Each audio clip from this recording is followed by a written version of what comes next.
ಇನ್ನು ಕಾಂಗ್ರೆಸ್ನಲ್ಲಿ ಮಹಿಳಾ ಕೋಟದ ಸಚಿವ ಸ್ಥಾನ ವಿಚಾರವಾಗಿ ಸಾಕಷ್ಟು ಚರ್ಚೆ ನಡೀತಾ ಇದೆ. ಯಾವುದೇ ಕಾರಣಕ್ಕೂ ಅದನ್ನ ತಪ್ಪಿಸೋದಕ್ಕೆ ಸಾಧ್ಯ ಇಲ್ಲ. ಒಂದು ಸಚಿವ ಸ್ಥಾನ ಮಹಿಳಾ ಕೋಟದಲ್ಲಿ ಖಾಲಿ ಇದೆ, ಇಂದಲ್ಲ ನಾಳೆ ಸಚಿವ ಸ್ಥಾನ ಕೊಟ್ಟೇ ಕೊಡ್ತೇವೆ ಅಂತ ಡಿ.ಕೆ. ಶಿವಕುಮಾರ್ ಅವರು ಹೇಳ್ತಾ ಇದ್ದಾರೆ. ಕಾಂಗ್ರೆಸ್ನಲ್ಲಿ ಮಹಿಳಾ ಕೋಟದ ಸಚಿವ ಸ್ಥಾನ ವಿಚಾರ ಇದೀಗ ಮತ್ತಷ್ಟು ತಾರಕಕ್ಕೇರಿದೆ. ಖಾತೆ ಹಂಚಿಕೆ ಹಾಗೂ ಸಂಪುಟ ಸರ್ಜರಿ ಬಗ್ಗೆ ಚರ್ಚೆ ನಡೀತಿರ್ತಕ್ಕಂಥ ಬೆನ್ನಲ್ಲೇ ಮಹಿಳಾ ಪ್ರಾತಿನಿಧ್ಯಕ್ಕೆ ಸಂಬಂಧಪಟ್ಟಂತ ಒತ್ತಡ ಕೂಡ ಹೆಚ್ಚಾಗಿದೆ. ಮಹಿಳಾ ಕೋಟದ ಒಂದು ಸಚಿವ ಸ್ಥಾನ ಖಾಲಿ ಇದೆ, ಯಾವುದೇ ಕಾರಣಕ್ಕೂ ಅದನ್ನ ತಪ್ಪಿಸೋದಕ್ಕೆ ಸಾಧ್ಯ ಇಲ್ಲ ಅನ್ನುವಂಥ ಮಾತು ಇದೀಗ ಕಾಂಗ್ರೆಸ್ ಪಾಳ್ಯದಲ್ಲಿ ಸದ್ದು ಮಾಡ್ತಾ ಇದೆ.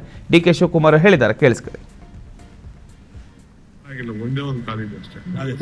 ಅದೇ ಒಂದು ಖಾಲಿ ಇದೆ, ಮಹಿಳೆ ಕೋಟ ಅಂತ. ಒಂದು ಮಹಿಳೆ ಕೊಡ್ಲೇಬೇಕು.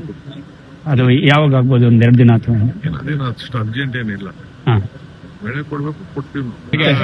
ಎಷ್ಟು ದಿನ ಆಯ್ತು, ಯಡಿಯೂರಪ್ಪನವ್ರು ಎಷ್ಟು ದಿನ ಇದ್ರು, ನಾವೆಲ್ಲರಿಗೂ ಹೋಗಿ ನೀವು ಮಂತ್ರಿಗಳು ಎಲ್ಲ ಜಿಲ್ಲೆಗಳಿಗೆ ಹೋಗಿ ಎಲ್ಲ ಪರದ ಬಗ್ಗೆ ನೋಡಿ ಅಂತ ಹೇಳಿದೀನಿ. ಎಲ್ಲರಿಗೂ ಬಹಳ ಒಳ್ಳೆ ಕೆಲಸ ಮಾಡಿದ್ದಾರೆ. ಹೋಗಿ ಎಲ್ಲ ತಂದು ಎಲ್ಲ ರಿಪೋರ್ಟ್ ಮಾಡಿ ಕೊಟ್ಟಿದ್ದಾರೆ, ಪ್ರೂವ್ ಮಾಡಿದ್ದಾರೆ.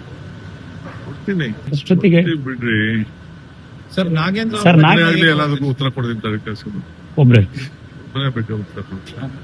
ಖಾತೆನೆ ಕೊಡ್ಬೇಕು ಅಂತ ಹೇಳಿ, ನಾಳೆನೆ ಕೊಡ್ಬೇಕು ಅಂತ ಹೇಳಿ ಒಬ್ಬನೇ ಎಲ್ಲಾ ಖಾತೆಗೂ ಈಗ ಕೊಡ್ತೀನಿ. ಇಲ್ಲ ಅಲ್ಲೇ ನೀವು ಒಬ್ಬ ಕೊಡ್ಬೇಕು, ನೀವು ಹೋಗ್ಬೇಕು. ಅದಕ್ಕೆ ಆಗ್ತಾರೆ ಕೆಲಸ. ಯಾರಾಗಿಲ್ಲ, ಒಂದೇ ಒಂದು ಖಾಲಿ ಇದೆ ಅಷ್ಟೇ.